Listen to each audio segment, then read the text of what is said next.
Mamma mia, mais qu'est-ce qu'il a fait cette nuit encore? Vous allez encore dire c'est contre des plombiers ou vous allez assumer que même à cet âge-là, il est trop fort sur le terrain? Non les gars, là je suis tout simplement choqué de son match. Là ce qu'il a pondu hier encore une fois, après déjà ce qu'il a pondu pendant la Coupe du Monde des clubs, les dribbles, les coups francs, les passes. Là quand j'ai regardé les actions, je vous jure, j'avais l'impression de voir Messi 2019. Doublé, une passe D, encore une fois, avec des masterclass, pas n'importe quel doublé, regarde-moi ce but. Il part de là, il y a déjà un joueur, deux joueurs. Il arrive à les passer en un claquement de doigts, regardez dans la situation où il se trouve. Regardez comment il est entouré, carrément tu le vois même plus, tu sais même plus où il est, même le ballon, on sait même pas où il est là.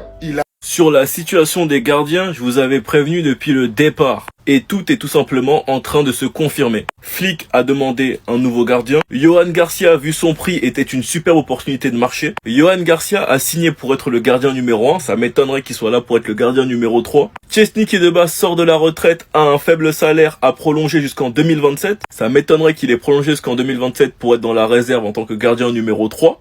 Et du côté de Ter Stegen, plusieurs signes montrent que la direction essaye de le mettre de côté. Comme des genres de rumeurs comme quoi le brassard pourrait lui être retiré s'il est au banc. La prolongation de Chesney et la nouvelle recrue Johan Garcia. La façon dont Flick l'a utilisé en fin de saison, il aurait très bien pu le refaire jouer face à l'Inter. Sachant que Chesney n'était pas contre, il l'avait déjà dit, il est le gardien numéro 2. Quand Ter Stegen sera de retour, il ira au banc. C'est normal, il n'y a pas de problème. Donc, ça, c'était prévisible. Le mercato du FC Barcelone se complique de plus en plus. Et pendant ce temps, on a Papy Robert qui s'entraîne dur pour la nouvelle saison où ils vont terminer deuxième. Nous avons ici la définition parfaite de force mentale. La seule bonne nouvelle de la journée est que Rooney Bardi, le jeune crack de 19 ans qu'ils ont allé récupérer à Copenhague, et le frérot s'envolera avec le Barça pour la tournée asiatique. Il va donc faire la pré-saison avec eux. Après Fabrizio Romano, Deco et Hansi Flick croient au potentiel du jeune ailier suédois. Tout est conclu et les étapes formelles sont prévues pour la semaine prochaine. Et en plus de ça, il est dit que le FC Barcelone ne considère plus Ferran Torres comme un ailier mais comme un numéro 9. Je pense que ça, on l'avait bien compris au cours de la saison. Je rappelle que le gars cette saison, il était beaucoup plus efficace que Robert Lewandowski devant les buts. Même si oui, ce dernier a marqué plus de buts que lui, c'est normal, le gars il a plus joué que lui. Et comme vous le savez, suite au refus de Nico Williams de rejoindre le FC Barcelone, le média AS nous informe que Marcus Rashford a été écarté par le FC Barcelone. Il mise désormais tout sur Luis Diaz.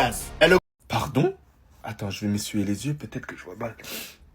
Attends, il devait pas signer dans un club avec les couleurs bleues et rouges, avec un léger jaune, qui a pris une clim par un Renoir Loxé, Nico Williams. Mais pourquoi là je vois que Luis Diaz aurait un accord verbal avec le Bayern Munich selon Bild? Liverpool devrait demander 80 millions d'euros pour son joueur. Bon, après 80 millions d'euros, je pense pas que le FC Barcelone sera en capacité de dépenser tout ça.